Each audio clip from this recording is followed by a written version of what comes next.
Hi guys, magandang araw. Gawa tayo ng donut dough. Donut.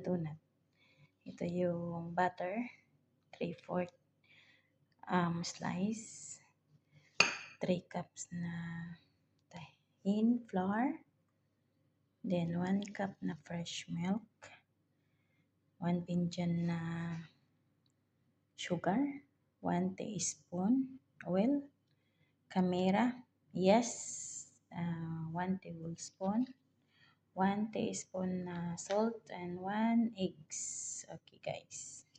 Unahin muna natin yung fresh milk.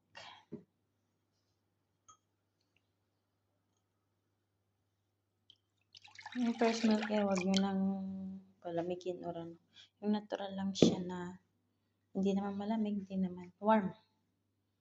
And then next is yung sugar and salt. Tunawin muna natin itong mga ito.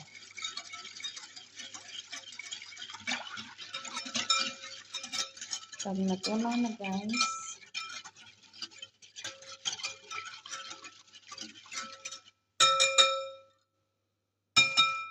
ilagay natin yung yes. Tunawin ulit natin.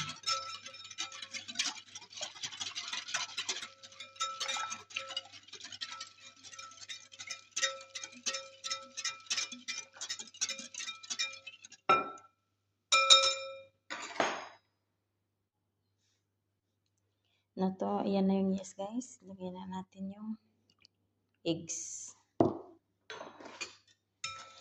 Sa ano ito? Sa donut.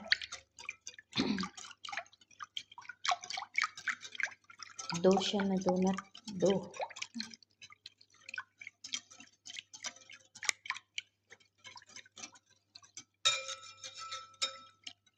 Okay guys. And then all-purpose flour.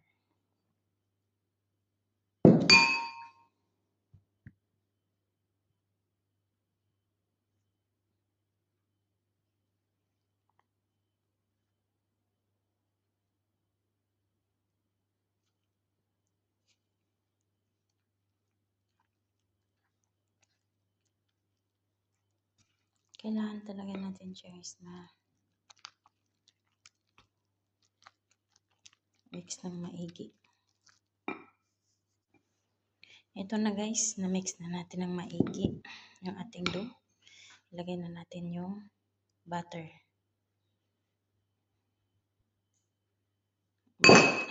Butter to guys. Then i-mix na natin ulit. And then bago natin i-shield dito sa ating mixing bowl, masahin muna natin yung dough natin guys ng 5 minutes. Kailangan sa kamay para maganda yung resulta.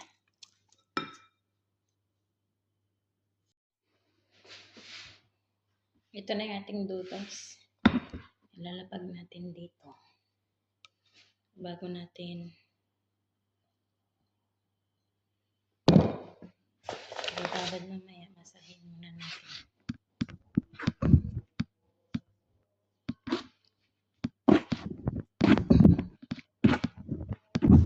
Inatin muna natin tong dough natin guys.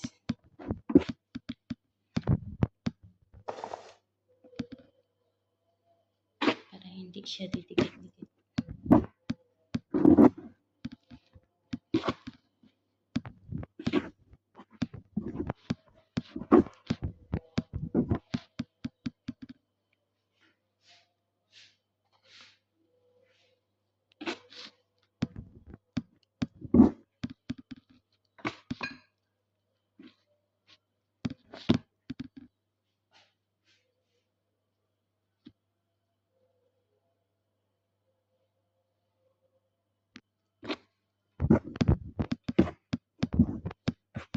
yung kamay nyo guys, lagyan nyo ng yung oil na 1 teaspoon kanina.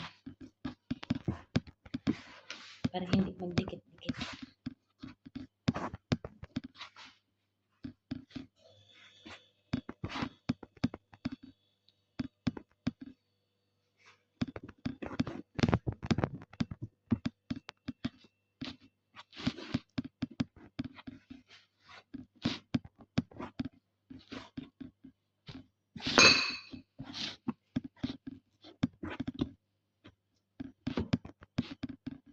Okay. Ito na yun guys, yung ating dough. Balik na natin dito sa lagayan. Ito na yung ating dough guys. Na-shield na natin siya. Hayaan natin dyan hanggang lulubo dito mamaya. Hayaan lang muna natin. Ganyan yung gawin nyo guys. Ito yung donut.